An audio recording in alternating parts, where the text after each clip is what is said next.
আগামী 30 বছর যদি বিশ্বে কোনো তেল নাও থাকে, ওরা চলতে পারবে, প্লেন উড়াইতে পারবে। ওদের মিলস বন্ধ হবে না, ফ্যাক্টরি বন্ধ হবে না, ওদের ইন্টারনেট সেকশন বন্ধ হবে না, বিদ্যুৎ বন্ধ হবে না, ওদের কোনো কিছুই বন্ধ হবে না, কোনো প্রযুক্তি বন্ধ হবে না। এত তেল তারা এখন রিজার্ভ করলো কি দিয়ে? ওর দেশে ছাপানো বিনামূল্যের ডলার দিয়ে। এবং সেই ডলারটা আমরা নিলাম, নিয়ে আমরা মাশাআল্লাহ অট্টালিকা নির্মাণ করলাম, আর মনে করলাম যে মাশাআল্লাহ আমি তো খুব ধনী হয়ে গেলাম, সমৃদ্ধি অর্জন করলাম। এরপরে তারা আরবদেরকে বুঝালো, ইয়া শাইখ, আরবদেরকে বুঝালো, হাবিবি, ইয়া হাবিবি, কাছে আসেন, শোনেন, আমরা আপনাদের কাছে তেল আছে, আপনারা তো তেল বয়কট করে দিয়েছেন, আর তেল ছাড়া তো আমাদের যুদ্ধ বিমান ফ্লাই করছে না। তেল কাদেরকে দিয়েছে আল্লাহ পাক? মিডল ইস্ট আরবকে দিয়েছে, ঠিক আছে? এখন হাবিবিকে বলা হচ্ছে আপনারা তো তেল বয়কট করে দিলেন। এটা করেছিল বাদশাহ ফয়সাল, বলেন রাহিমাহুল্লাহ। উনি একজন সাহসী নেতা ছিলেন, এই জন্যই তাকে গুপ্ত হত্যা করা হয়েছে। সাহসী যারা, তাদেরকে গুপ্ত হত্যা করে এদের একটা সুন্নত, এটা মাথায় রাখবেন। খুব ট্যালেন্টেড একজন দেখবেন, খুব ট্যালেন্টেড একজন বিজ্ঞানী দেখবেন, হঠাৎ নাই, তাবাস করে মিসাইল এসে পড়ে গেল। এমন সূক্ষ্ম স্নাইপার দূর থেকে 12,000 কিলোমিটার দূর থেকে মেরে দিল, আপনার কলিজের মধ্যে ফেলে গেল। এগুলো জেনে বুঝেই আমরা প্রতিদিন সকাল করি, সন্ধ্যা করি, আলহামদুলিল্লাহ। কারণ অ্যাটলিস্ট আপনাকে তো জানতে হবে, জেনে নেন, পরে আপনারা চিন্তা করবেন যে কিভাবে লাইফ লিড করবেন। ফাযাক্কির ইন্নামা আনতা মুযাক্কির, আপনি উপদেশ দিন, শুধু আপনি উপদেশ দাতা। লাস্তা আলাইহিম বিমুসাইতির।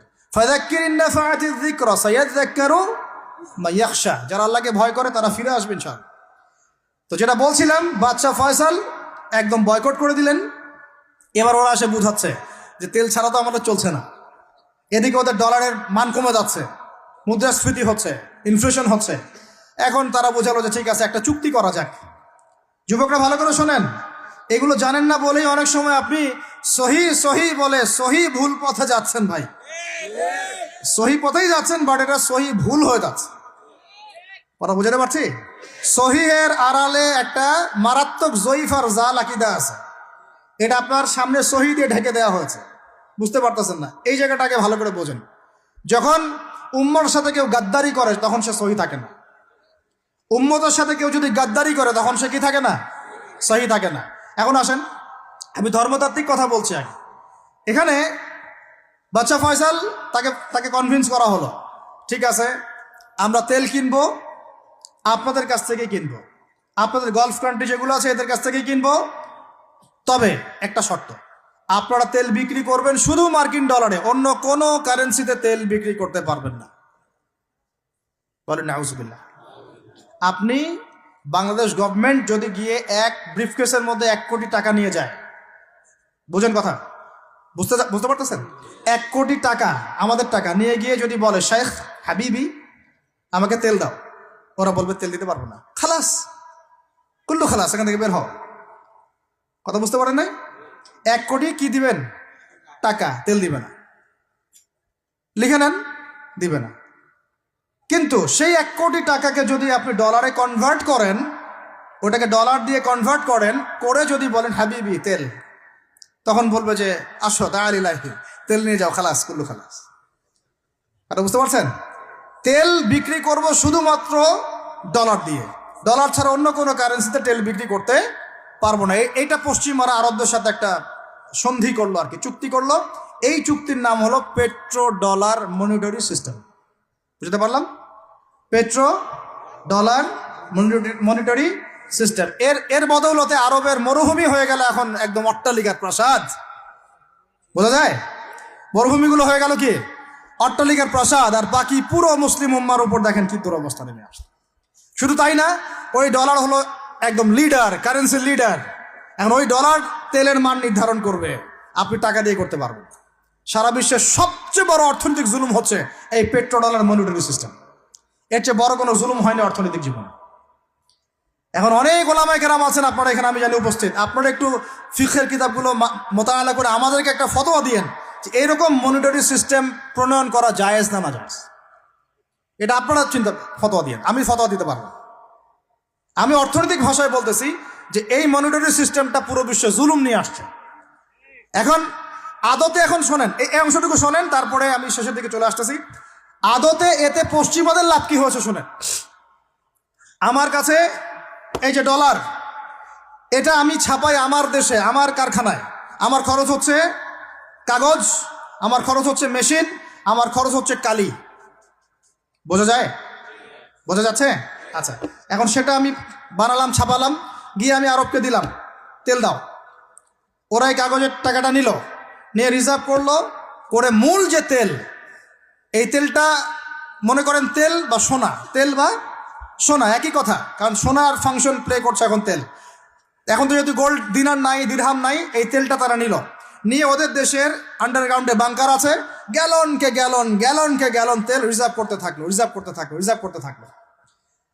এমনভাবে রিজার্ভ করতে থাকলো যে বিগত আগামী 30 বছর যদি বিশ্বে কোনো তেল নাও থাকে, ওরা চলতে পারবে, প্লেন উড়াইতে পারবে। ওদের মিলস বন্ধ হবে না, ফ্যাক্টরি বন্ধ হবে না, ওদের ইন্টারনেট সেকশন বন্ধ হবে না, বিদ্যুৎ বন্ধ হবে না, ওদের কোনো কিছুই বন্ধ হবে না, কোনো প্রযুক্তি বন্ধ হবে না। এত তেল তারা এখন রিজার্ভ করলো কি দিয়ে? ওর দেশে ছাপানো বিনামূল্যের ডলার দিয়ে।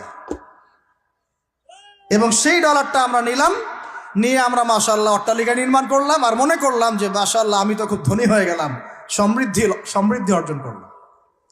আদতে এখানে পশ্চিমাদের সবই লাভ। আমরা বলি না জালাও তাই কদু, আমরা বলি আম গেল সালাও গেল, তাই না? এখানে আমও তাদের, সালাও তাদের। আদতে আমাদের কিছু নাই। আপনারা হাসতেছেন, কিন্তু এইটা হচ্ছে সারা বিশ্বের সবচেয়ে বড় জুলুম। এখন আমরা তো থার্ড ওয়ার্ল্ডের কান্ট্রি, এটা হচ্ছে যারা বড় বড় ধনী রাষ্ট্র, ওদের অবস্থা হচ্ছে এই। আর আমরা যারা থার্ড ওয়ার্ল্ডের কান্ট্রি, উন্নত বিশ্বের দিকে এগিয়ে যাচ্ছে, আমরা যারা আস্তে আস্তে, যে পথে আমাদের দুর্নীতি বাধা, আমাদের এই যে নৈতিকতার অবক্ষয় বাধা, আমাদের মধ্যে আমার অধীনতা বাধা, এই বাধাগুলো আমাদেরকে আগাতে দিচ্ছে না। তা আমাদের অবস্থা কি হতে পারে তাহলে চিন্তা করেন। এখন আমরা এই জায়গায় আছি, এই জায়গায় বসে বসে আপনি মনে করছেন যে আপনি মাশাআল্লাহ খুব পাক্কা মুসল্লি, হালাল খাচ্ছেন, নামাজ পড়তেছেন, তাহাজ্জুদ গোজার, জান্নাত কিনে নিয়েছেন মাশাআল্লাহ। অথচ আপনার অর্থনীতি সুদভিত্তিক, এবং এই সুদভিত্তিক অর্থনীতির আন্ডারে থেকে কোনো বেসরকারি ব্যাংক পর্যন্ত 100% সুদমুক্ত সিস্টেম দিতে পারবে না। ফুল স্টপ, খালাস। আর এর উপরে আবার আছে ঘুষ, তার উপরে আবার আছে দুর্নীতি, তার উপরে আপনারা আবার মাপে কম দিচ্ছেন, তার উপরে আবার পণ্য মজুত করছেন, মার্কেটে ইচ্ছাকৃতভাবে প্রাইস বাড়ায় দিচ্ছেন, এই কাজগুলো করছেন। আমি শিক্ষিত একটা সমাজ পেয়েছি বলে কথাগুলো এভাবে মাহফিলে বললাম। এগুলো মাহফিলে কিন্তু আলোচনা হয় না। এগুলো কি মাহফিলে আলোচনা হয়? আমরা বিশ্বাস করি গাজীপুরের শহরের মানুষ, সব ঢাকার মানুষ, আপনারা সব বুঝেন, ইন্টেলেকচুয়াল অডিয়েন্স আছেন এখানে।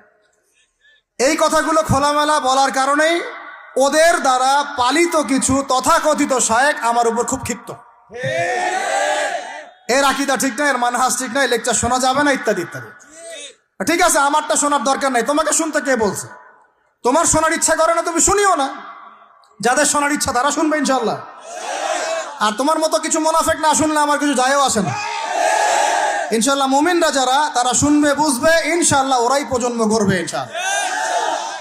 আর আমাদের ভুল হতে পারে, ভুল হলে সেটা ওলামায়ে কেরাম সংশোধন করবেন। ওলামায়ে কেরাম যদি আমাদেরকে বলেন এটা ভুল হয়েছে, অবশ্যই মাথা পেতে নেব ইনশাল্লাহ। আমরা আলেম ওলামার বাইরে নই, ওলামায়ে মুহাক্কিকের বাইরে নই। তাহলে আপনাকে কি আমি ভিতরে চোখ দিয়ে পুরো বিশ্বের রাজনীতি বোঝাতে পেরেছি? পুরো বিশ্বের অর্থনীতি বোঝাতে পেরেছি?